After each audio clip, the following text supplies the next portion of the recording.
প্রিয় বন্ধুরা, আমাদের মধ্যে অনেকেই আছি যারা বাজেট রেঞ্জের মধ্যে স্মার্টফোন কিনতে পছন্দ করি না।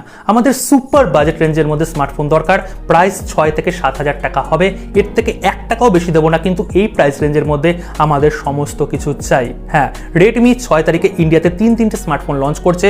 দুটো স্মার্টফোন তাদের 11 সিরিজের আন্ডারে, রেডমি 11 প্রাইম 5G 4G, এবং আরেকটা নতুন সিরিজ আসছে যেটা হচ্ছে এ সিরিজ, রেডমি A1। এই ফোনটা সর্বপ্রথম, এই ফোনটার প্রাইস এই 6 থেকে 7,000 টাকা হবে, সুপার বাজেট রেঞ্জের মধ্যে আসছে এবং এই ফোনের মধ্যে আকর্ষণীয় কিছু ফিচার্স থাকছে, যেই ফিচার্সের জন্য আপনারা এই বাজেট রেঞ্জের মধ্যে এই ফোনটাকে কিনতে বাধ্য হবেন। হ্যাঁ, এই সমস্ত কিছু ভিডিওতে শেয়ার করব, একটা লাইক দিয়ে শুরু করবেন, শেষ পর্যন্ত দেখবেন। আর যারা এখনও আমাদের পরিবারের সদস্য হননি, একটু ভালোবাসুন। আপকামিং ফোন কি কি আসছে, আনবক্সিং, রিভিউ, তার পাশাপাশি পুরনো ফোনে কি কি প্রবলেম আপনাদের আছে, কি কি আপডেট কবে আসবে, আপডেট করবেন কি করবেন না, সমস্ত কিছু ইনফরমেশন বাংলা ভাষায় আমরা প্রোভাইড করি।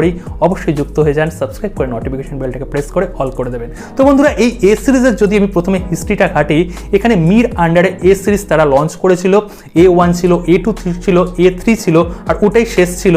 আর এই সিরিজের সবচেয়ে আকর্ষণীয় যেটা পয়েন্ট, সেটা হচ্ছে তারা স্টক অ্যান্ড্রয়েড প্রোভাইড করছো। এখানে MIUI তারা তো এক সাইডে রান করেই যাচ্ছে, অপরদিকে স্টক অ্যান্ড্রয়েডের ইন্টারফেস তারা এ সিরিজের আন্ডারে প্রোভাইড করতো। এই এ সিরিজের ফোন বিগত 2 থেকে 3 বছর আর লঞ্চ হয়নি, ওই সিরিজ কিন্তু বন্ধ হয়ে গেছে। আবার আরেকটা এ সিরিজ আসছে, এটা সুপার বাজেট রেঞ্জের মধ্যে রেডমি ব্র্যান্ডের আন্ডারে লঞ্চ হচ্ছে, রেডমি A1। যদি এই ফোনটার আমি ডিসপ্লে সেকশনের কথা বলি, এখানে 6.52 ইঞ্চির আমরা TFT প্যানেল পাচ্ছি, HD+ রেজলিউশন পাচ্ছি, এবং এটাই স্বাভাবিক এই বাজেট রেঞ্জের মধ্যে, এটাই যারা তারা যে দিচ্ছে এটাই স্বাভাবিক ব্যাপার। যদি এই ফোনটার আমি বিল্ড কোয়ালিটি বা এই ফোনটার যদি আমি ডিজাইনের কথা বলি, এটা কিন্তু একটু প্রিমিয়াম লাগছে, ডেফিনেটলি লাগছে। কেননা এখানে আমরা যে ব্যাক সেকশনের যে ফিনিশটা পাচ্ছি, এটা লেদার টাইপের ফিনিশ পাচ্ছি, কিন্তু পলিকার্বনেট এখানে ইউজ করা হয়েছে। আর ইনবক্সি মানে আইফোনের মতনই কিন্তু আমরা এখানে ইনবক্সি টাইপের ডিজাইন পাচ্ছি। আর ক্যামেরার যে লেআউটটা, ওটা মির আন্ডারে যে 11 যে সিরিজের ফোনগুলো রয়েছে, Mi 11iX, 11i, 11i NE 5G, এই প্রত্যেকটার যে ক্যামেরার যে লেআউটটা রয়েছে, সেম টু সেম ক্যামেরার লেআউট আমরা এই বাজেট রেঞ্জের মধ্যে, সুপার বাজেট রেঞ্জের মধ্যে পেয়ে যাচ্ছি। মানে এখানে বিউটিনেসটা আমার কিন্তু দুর্দান্ত লেগেছে, বিল্ড কোয়ালিটিও অসাধারণ। যদি এখানে ক্যামেরা সেগমেন্টের কথা বলি, ব্যাক সেকশনে দুটো ক্যামেরা পাচ্ছি, 8 মেগাপিক্সেলের মেন ক্যামেরা, 2 মেগাপিক্সেলের ডেপথ ক্যামেরা, ফ্রন্টে আমরা 5 মেগাপিক্সেলের সেলফি পেয়ে যাচ্ছি, ওয়াটার ড্রপ নচের মধ্যে থাকছে। বেজেলগুলো মোটামুটি ঠিকঠাক আছে, মানে এখানে পুরোপুরি পাতলা নয়, মানে মোটামুটি এই রেঞ্জের অনুযায়ী কিন্তু ঠিকঠাক তারা বেজেল দিচ্ছে। এবার ব্যাপার হচ্ছে প্রসেসর সেকশন, এখানে কিন্তু তারা ডেফিনেটলি অনেকটাই কস্ট কাটিং করেছে। আবার অপর দিকে কস্ট কাটিংও বলতে পারি না, কেননা এখানে এই মুহূর্তে প্রসেসরের যা ক্রাইসিস চলছে, এটা দেওয়াই স্বাভাবিক। এখানে তারা মিডিয়াটেকের এ সিরিজের আন্ডারে, মানে ফোনও এ সিরিজ আর প্রসেসরও এ সিরিজের আন্ডারে A22 এই প্রসেসরটা দিচ্ছে। 2018 সালে লঞ্চ হয়েছিল, অনেকটাই পুরনো একটা প্রসেসর, অক্টা কোর প্রসেসর নয়, কোয়াড কোর প্রসেসর, 4টে কোর পাচ্ছি। আর প্রত্যেকটা কোরই এখানে 2 GHz ক্লক করা রয়েছে, 4G প্রসেসর। মানে নর্মাল টাইপের আপনারা এখানে ডে টু ডে যেমন কাজ করেন, যেমন এখানে ইউটিউব খোলেন, ফেসবুক খোলেন, হোয়াটসঅ্যাপ করেন, মুভি দেখেন, এগুলো আপনারা করতে পারবেন। 2-3টে অ্যাপ নিয়ে মাল্টিটাস্কিং করতে পারবেন, কিন্তু গেমের জন্য একদমই রিকমেন্ড নয়, বা এডিটিং বা এইসব কাজের জন্য একদম রিকমেন্ড নয়। ছোটোখাটো যেমন টেম্পল রান আছে, সাবওয়ে সাফার আছে, এই গেমগুলো আপনারা ঠিকঠাক করে খেলতে পারবেন। ডে টু ডে কাজের জন্য একটা ঠিকঠাক ব্যালেন্স প্রসেসর আমি চেয়েছিলাম। হয়তো এখানে ইউনি এসওসির 9863A যে প্রসেসরটা রয়েছে, এর থেকে একটু পাওয়ারফুল প্রসেসর, সেই প্রসেসরটা দিলে একটু বেটার কাজ এখানে রেডমি করতো, কিন্তু সেই কস্ট কাটিং তারা করেছে।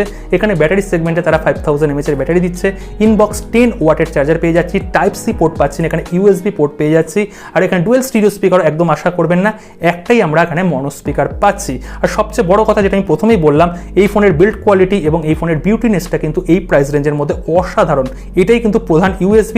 আরেকটা যেটা USB আছে, সেটা হচ্ছে এই ফোনের যে সফটওয়্যার সেগমেন্ট, এখানে কোনো MIUI থাকছে না, এখানে পুরোপুরি স্টক অ্যান্ড্রয়েডের ইন্টারফেস পাচ্ছি গো এডিশনের সাথে। মানে এখানে প্রসেসরটা আমরা সেই রকম পাওয়ারফুল পাচ্ছি না, কিন্তু এই গো এডিশনের জন্য আমরা এই ফোনটাকে সুপার ফাস্টভাবে ইউজ করতে পারবো। গো এডিশন মানে হালকা, এখানে আমরা সফটওয়্যার ইন্টারফেস পাচ্ছি, হালকা মানে খুব তাড়াতাড়ি আমরা অ্যাপ ওপেনিং করতে পারবো, অ্যাপের মধ্যে সুইচ করতে পারবো, এবং এর মধ্যেও আমরা security update day to day, যেমন মান্থলি যেমন সিকিউরিটি আপডেট হয়, সেই সিকিউরিটি আপডেটটা আমরা ডাইরেক্ট পেয়ে যাবো। এটা একটা দারুণ ফিচার্স, কেননা এখানে যদি তারা MIUI দিত, তাহলে এই ফোনটা পুরোপুরি কাত হয়ে যেত। এবার হচ্ছে এই ফোনের মধ্যে যে কানেক্টিভিটি ফিচার্স রয়েছে, কানেক্টিভিটি ফিচার্সের মধ্যে 4G তো পেয়েই যাচ্ছি, তার পাশাপাশি এখানে আমরা মেমোরি কার্ডও লাগাতে পারছি, এছাড়াও 2টো সিম কার্ড লাগাতে পারছি। আর কি চাই।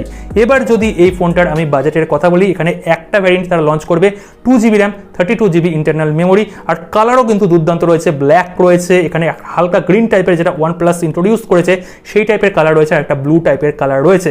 তিনটে কালারই আমার কাছে বেস্ট লাগছে। গ্রিন টাইপের যে কালারটা রয়েছে সেই কালারটা কিন্তু সুপার প্রিমিয়াম লাগছে। তো এই ফোনটার প্রাইস করতে চলেছে এখানে ইন্ডিয়াতে 5,999, মানে 6,000 টাকা থেকে শুরু করে এখানে 6,499 বা ম্যাক্সিমাম 6,799, 7,000 টাকার ওপরে কোনোভাবেই যাবে না। তার সঙ্গে আবার অফারও থাকতে পারে। যদি এটার প্রাইস 7,999 মানে 8,000 টাকা করে দেয়, তাহলে এই ফোনটা অনেক ক্ষেত্রে অনেকে কিনবে না, আমিও রিকমেন্ড করব না। তাহলে ওই বাজেট রেঞ্জের মধ্যে অন্য ফোনকে আমি রিকমেন্ড করব। কিন্তু যদি প্রাইস 6,000 টাকা বা 6,500 টাকা পর্যন্ত যায়, তাহলে অনায়াসে আমি আপনাদের এই ফোনটা রিকমেন্ড করতে পারি। যেই পারপাস বললাম সেই পারপাসের জন্য আপনারা অনায়াসে নিতে পারেন। বাংলাদেশেও আনঅফিশিয়ালি চলে যাবে, হয়তো বাংলাদেশেও অফিশিয়ালি তারা লঞ্চ করতে পারে বাজেট রেঞ্জের মধ্যে। তো কেমন লাগলো এই ফোনটার স্পেসিফিকেশন অবশ্যই কমেন্ট সেকশনে কমেন্ট করে জানাবেন। অবশ্যই সকলে ভালো থাকবেন, সুখে থাকবেন, পরবর্তী ভিডিওর অপেক্ষায় থাকবেন।